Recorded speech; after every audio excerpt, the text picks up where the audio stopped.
Hi, you guys. Welcome back for our daily practice questions. It is day 62, and as always, I like to first get into my introduction and disclaimer before getting started with our questions for today. So, for those of you who are familiar with me, hey y'all. For those of you who are new here, welcome, welcome, welcome. I am Dr. Brittany Weinstock, a family nurse practitioner, and I'm the founder and CEO of the Nursing Studio. I provide resources, tools, review courses, review videos, digital flashcards, Q banks, one-on-one sessions, and more to assist nurses as well as nurse practitioners with success on their boards as well as in practice. I've been doing this since 2015, assisting nurses and nurse practitioners internationally with exam success. But y'all know my disclaimer and reminder is that we know that there's no absolutes in medicine, right? We treat on a patient by patient basis, and any of the questions that you see here, I have designed and created based on the current guidelines that are being tested on the ANCC as well as AAMP exam.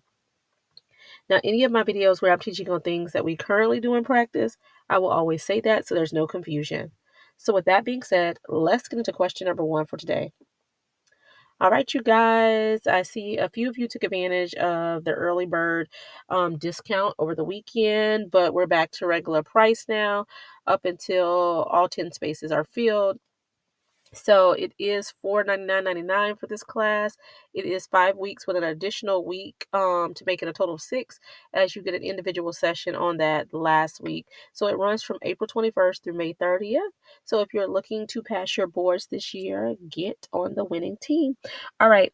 Question number one, you guys. Let's get into it. Question number one states a 40-year-old female presents with fatigue, weight loss, low blood pressure, and hyperpigmentation of the skin. Lab tests show low cortisol. Y'all, ugh. Lab tests show low cortisol levels and a low sodium level. Which condition is most likely causing these symptoms? Let's start from the top. A 40-year-old female presents with fatigue, weight loss, low blood pressure, and hyperpigmentation of the skin. Lab tests show a low cortisol level and a low sodium level. Which condition is most likely causing these symptoms? Is it A, Cushing syndrome, B, Addison's disease, C, phenochromoscytoma, or D, hyperthyroidism? Take a moment and tell me what you got in the comments, y'all. All right, so y'all know I always recommend reading the stem of the question first as it allows you to slow down to ensure you're answering what is even being asked of you, right? So here the stem of the question states, which condition is most likely causing these symptoms? All right, so we have to look back because it's asking for a diagnosis, right? Just because it's phrased differently, don't let it trip you up.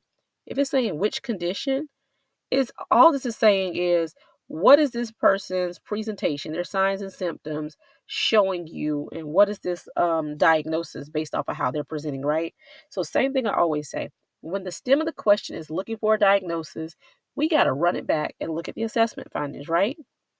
So we have this 40-year-old female who came in with fatigue, weight loss, low blood pressure, and hyperpigmentation of the skin. So this is when we start to have differential diagnoses running through our head, right? And then lab values show a low cortisol level and low sodium levels.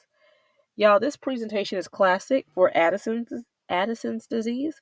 Remember, Brittany's Brilliance by Mnemonic, I always tell y'all, when there is low cortisol level, we need to add it back in, right? So Addison's is when we have the low cortisol levels. And as we work through these, I'll go through it a little bit more, but just know that.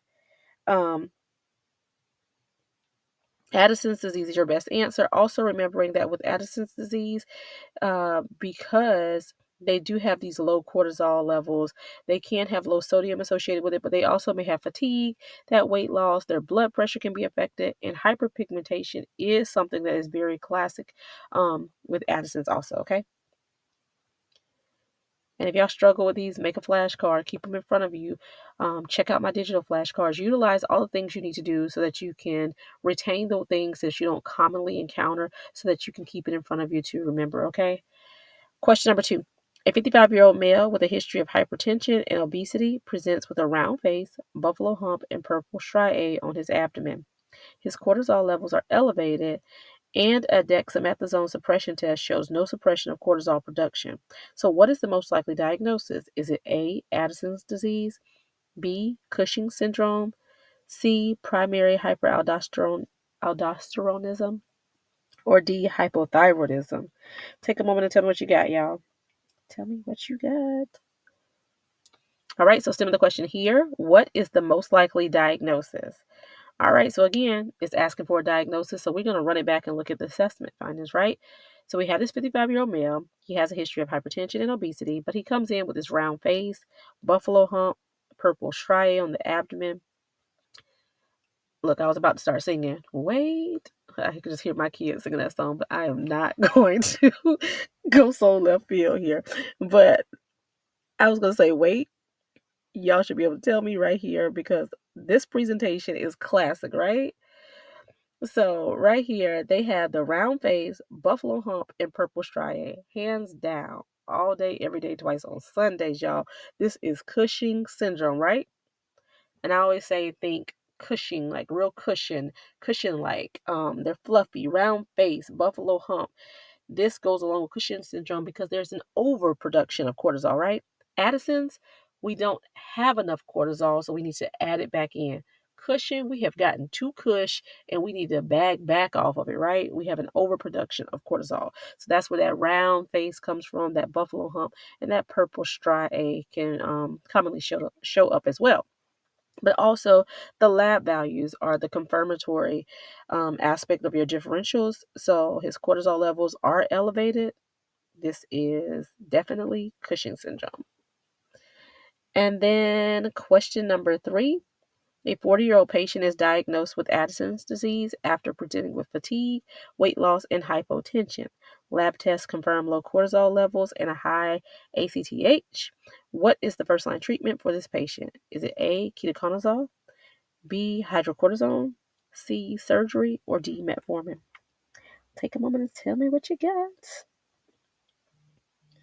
All right, so stem of the question here. What is the first line treatment for this patient? All right, so we're talking treatment. I always say with treatment, you need to first determine if they have provided you with a diagnosis.